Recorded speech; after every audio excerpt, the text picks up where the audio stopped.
Good afternoon, everyone, or at least it's afternoon in my part of the world. I'm coming to you at a different time. I normally come in the morning because I decided to do something I want to talk about. We've all been very much impacted by this kind of forced isolation, this social distancing, where we have been advised to distance ourselves from other people so that this pandemic can slow down and we can eventually be able to go back to our regular way of living. And for most of us, I dare say, this has really been a challenge because we're used to doing what we want, when we want, going where we want, interacting with the people that we want. But I think that for those who maybe suffer from anxiety or depression, this has made it even more challenging. Anxiety has us in a state where we have more time to constantly focus on the what ifs, what could possibly happen. And we tend not to focus on the positive what ifs, like, well, what if I decide to do a new thing? What if I decide to learn a new task while I'm isolated? But instead, we tend to focus on some negative what ifs. What if I get the virus? What if this never ends? What if, what if, what if? And for those who are suffering from depression, well, it would seem to some degree that it's nothing different than our norm, but there is a big difference, particularly if you live with someone else. For those who may suffer from depression, they tend to be able to kind of determine how they want to interact with the world. They may be able to go to work and interact with people on a daily basis, but when they come home, they practice self-isolation. For some, it's really difficult to get out the bed, and they're able to kind of negotiate around that. But particularly if you don't live alone, in either instance, if you suffer from anxiety or depression, you now have people in your house, these people who you love dearly, but you've never really had to interact with them 24/7. And that can be a challenge even without a pandemic. We all have our own different styles. We all have our own wants, our own behaviors. We all have our own different ways of doing things. And let me remind you, you do love these people dearly. You do love the folk who you live with, possibly. But in most instances, we do love them. We just are challenged in how to continue to be in community 24/7. So I want to share with you one small tip that might be helpful.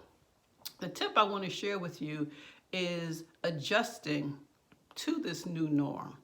One way of adjusting to this new norm, and some people have had a challenge with the phrase new norm because they said there's nothing normal about it. But I kind of believe that the phrase new norm is really important, because if we just try to deal with this pandemic willy-nilly, it can really raise our anxiety or really increase our depression. So it's important to develop what I'm going to say in quotes is a new norm. Now, for the last 2 weeks, this is going into my 2.5 week of social distancing and social isolation, I had developed a pattern. My pattern had been I would get up, scroll on Facebook for a little bit, then put on some workout clothes, drive to my local park, and begin to walk.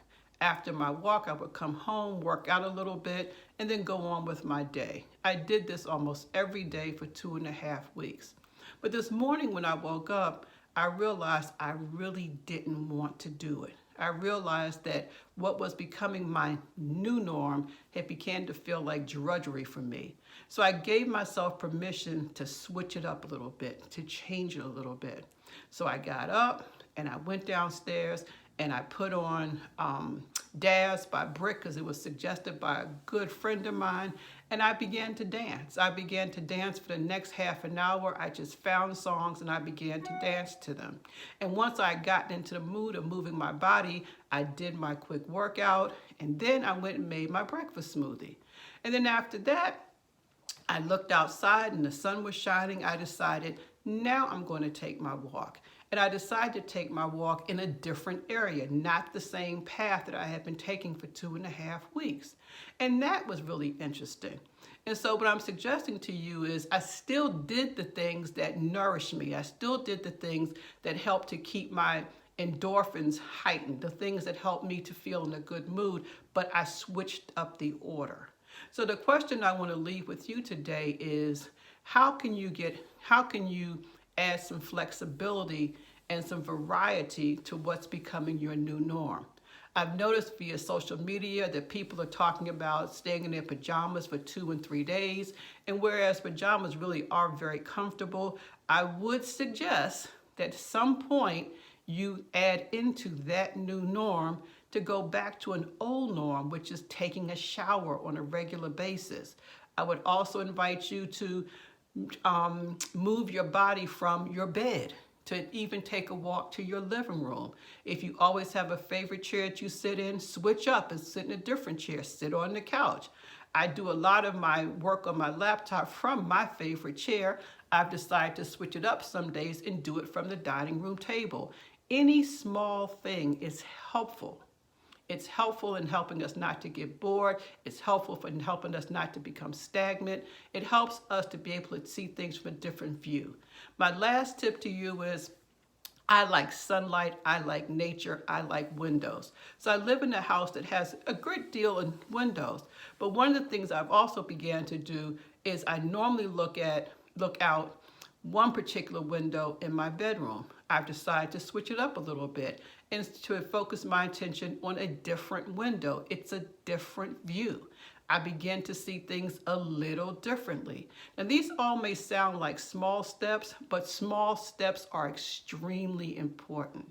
So I encourage you to share in the comments today, what is one small thing that you can change up that you've been doing for your new norm in the social isolation, the social distancing? What is one small thing that you can do that can help to increase your mood? Have a great day, and to do one small thing on purpose. Love you all. Bye-bye.